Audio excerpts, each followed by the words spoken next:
నల్లగొండ జిల్లా పలివేల, మునుగోడు, మర్రిగూడెం, పుట్టపాక, గట్టుప్పల్, నారాయణపురం, చండూరు, నాంపల్లి గ్రామాల్లో ఎక్కువ శాతం చేనేత కార్మికుల కుటుంబాలు జీవనం సాగిస్తున్నాయి. ఇక్కడి కుటుంబాల్లో పూట గడుస్తుంది కానీ ఆ గ్రామంలో ఎవరిని కదిపినా సరైన రోజు కూలి గిట్టని కన్నీటి విదే వినబడుతుంది. సగానికి పైగా ఆకలి చావులే దర్శనమిస్తాయి. దీన్ని బట్టే అర్థం చేసుకోవచ్చు ఇక్కడి చేనేత కార్మికుల జీవనం ఎలా ఉందో.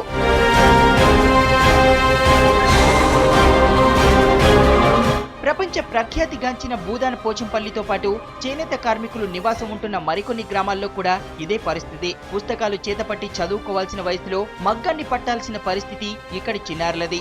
ఇక ఆ కుటుంబాలకు ఏళ్లు గడుస్తున్నా ఇప్పటి వరకు ప్రభుత్వం నుంచి ఏ సాయం అందకపోవడంతో చేనేత కార్మికులు రోజువారీ కూలీలుగా బతుకుబడిని లాగించేస్తున్నారు. ప్రభుత్వాలు మారినా తమ తలరాతలు మార్చే నాయకుడు ఇప్పటికీ రాలేదంటున్నారు కార్మికులు.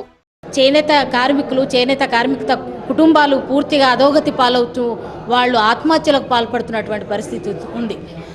వారి వృత్తిని నమ్ముకొని ఈరోజు జీవితం గడుపుతున్నటువంటి ప్రజలు ఎక్కడ చూద్దామన్నా పూర్తిగా బీదరికంలో కనీసం తినడానికి కూడా తిండి లేని పరిస్థితి వాళ్ళకి దాపురిచ్చింది.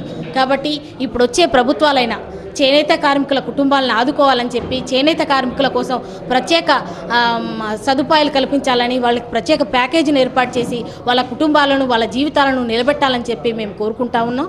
ప్రభుత్వాల నుంచి ఎలాంటి సాయం అందకపోవడంతో పాటు పవర్ లూమ్స్ కంపెనీలు వచ్చి తమ బతుకులను ఛిద్రం చేశాయని ఆవేదన వ్యక్తం చేస్తున్నారు చేనేత కార్మికులు. ఇప్పటి వరకు ఆత్మహత్యలు చేసుకున్న కుటుంబాలను ఆదుకోకపోవడం బాధిస్తోందని సర్కారుపై మండిపడుతున్నారు. రోజు మొత్తం కష్టపడితే 50 రూపాయల కూలీ కూడా గిట్టడం లేదని, మరో పని రాకపోవడంతో గత్యంతరం లేక ఈ వృత్తిపైనే ఆధారపడ్డామంటున్నారు. ఇప్పటికే గ్రామాల్లో ఈ వృత్తిలో రాణించలేని వాళ్లు పట్టణాలకు వలసలు వెళ్లి అడ్డా కూలీలుగా మారిపోతున్నారని ఆవేదన చెందుతున్నారు. ఈ చేనేత పరిశ్రమ కానీ పౌర్లూమ్ పరిశ్రమ కానీ పూర్తి అధ్వాన స్థితిలో మునిగిపోతూ ఉన్నది. ఎన్ని ప్రభుత్వాలు వచ్చినా ఏమొచ్చినా ఈ చేనేత కార్మికుని మాత్రం బతికించే పరిస్థితి లేదు. సంక్షేమ పథకాలు అమలు చేస్తూ ఉన్నారు కానీ అది ఇంప్లిమెంట్ కావడం లేదు. కాక ఎన్నో కుటుంబాలు ఆత్మహత్యలకు బలైపోతూ ఉన్నాయి. ఒకప్పుడు కార్మికులకు చేతి నిండా పని కల్పించిన పోచంపల్లి టై అండ్ డై పట్టుచీర తయారీ పరిశ్రమ ఇప్పుడు వట్టిపోయింది. జిల్లాలో 66 చేనేత సంఘాలున్నాయి. 13,600 మంది కార్మికులు ఇందులో సభ్యులుగా ఉన్నారు. సుమారు 20,000 కుటుంబాలు ఈ సంఘాలపై ఆధారపడ్డాయి. ప్రస్తుతం ఈ సంఖ్య 2,000 లోపుకు చేరింది.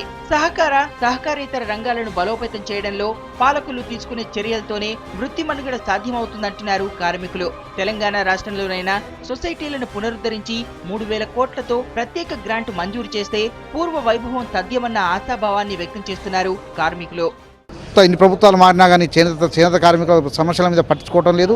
తక్షణం పట్టించుకోవాలి, చేయాలి. చేయకపోతే ఈ చేనేత కార్మికులు తగిన బుద్ధి చెప్పే విధంగా పోయిన పాలకులు కూడా ఈ చేనేత కార్మికులు ఓట్లేసుకుర్రు. చేనేత కార్మికులు ఓట్లేసుకొని చేనేత కార్మికులు ఏమి చేయలేదు.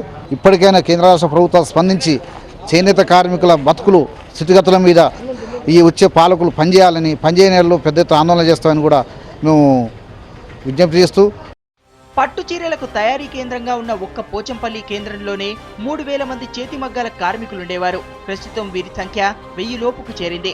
గత ప్రభుత్వాలు చేనేత కార్మికుల రుణాలు మాఫీ చేస్తామని హామీ ఇచ్చినా అది అమలు కాని పరిస్థితి. ప్రభుత్వం కార్మికుడికి నేరుగా సబ్సిడీ ఇవ్వకపోవడంతో ఇబ్బందులు ఎదుర్కొంటున్నారు. ఇప్పటి వరకు ఎన్నో కష్టాలు పడ్డామని, ఇకపై తమ ఆకలి బాధలు తీర్చే నేతలకే తమ అండదండలు ఉంటాయంటున్నారు చేనేత కార్మికులు. తెలంగాణ రాష్ట్రంలోనైనా తమ జీవన చిత్రం మారుతుందని ఆశాభావంతో ఉన్నారు చేనేత కార్మికులు.